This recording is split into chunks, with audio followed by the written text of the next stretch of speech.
Happy Wednesday, Crestwood. It is good to be with you and hope you are enjoying this beautiful weather that we're having. I always talk about the weather when I start these. It's like I'm the weatherman or something. Hey, if you see over here, Berea is having high temperatures. Anyway, hope you all are doing well. Hope you're having a great day. I'm honored to provide this devotional for you on this Wednesday, March 2nd. Very significant day as this is the beginning of Lent, marked by Ash Wednesday. We'll be having our service tonight at 7, and if you get this in time, I hope you feel welcome to come and join us for that. You know, when I lived in Chicago, I had about a 21-mile commute to and from the church I served from where we lived. And in Chicago, that could easily be 45 minutes to an hour, if not longer, depending on weather and depending on construction. And it seems like everything was always under construction in Chicago.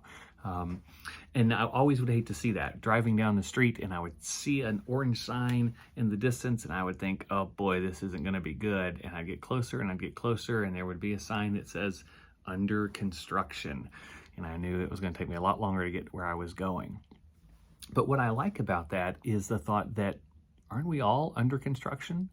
I mean, isn't that what this Lenten season is about? To remind us that we are works in progress, that God is working within us to construct something new, something improved, something that is greater than what was there before.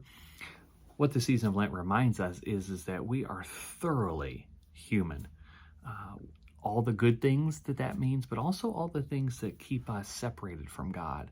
Our sinfulness, our greed, our selfishness, everything about us that is broken, we are meant to be reminded of during Lent, not as a way to hold us down, but as a way to remind us that we need the presence of God in our lives, that we need Jesus Christ to help us continue the construction that we have started to become the people of God, to become the followers of Christ that we were meant to be. We are all under construction. And so on this Ash Wednesday, that's what I'm thinking about. And I'm thinking about when we have the service tonight and we offer the litany of confession, when we name the places that we have fallen short, when we hear the words, the affirmation of pardon, when we receive the ashes on our forehead, to remind us that God is with us in visible, tangible ways. I wish in a way that we could wear the ashes for the whole season of Lent, even though that look weird and we have to reapply it every day. But there's something powerful about that visible reminder that we are thoroughly dust. We are thoroughly human.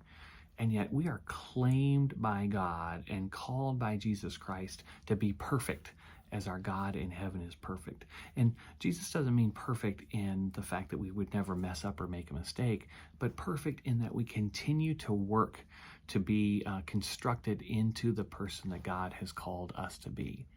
That's my prayer for us this season of Lent, is that we continue to do the work that's necessary. Sometimes it's hard work. Sometimes it takes a little bit of dynamite to loosen us up from our comfort. Sometimes it takes a jackhammer to drive us out of our routines. But Lent is a season to look at ourselves and say, what in me needs to be under construction? What in me is keeping me from connecting with God? And then to do the work that helps us connect to God so that when we get to Easter, we can celebrate the joy of new life that God offers us through Jesus Christ and his resurrection.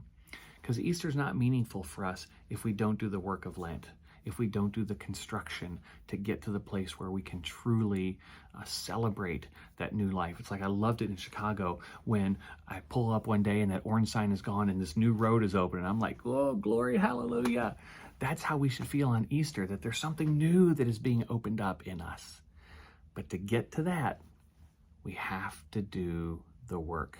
So my prayer for you is that this Lent, that you look into yourself, find the places where you feel distant from God, separated from God, the places maybe that are causing you guilt or shame, and to commit to say, I'm going to do the work necessary to remove these obstacles from my relationship with God. I'm going to do the construction necessary to help me become the person God has created me to be.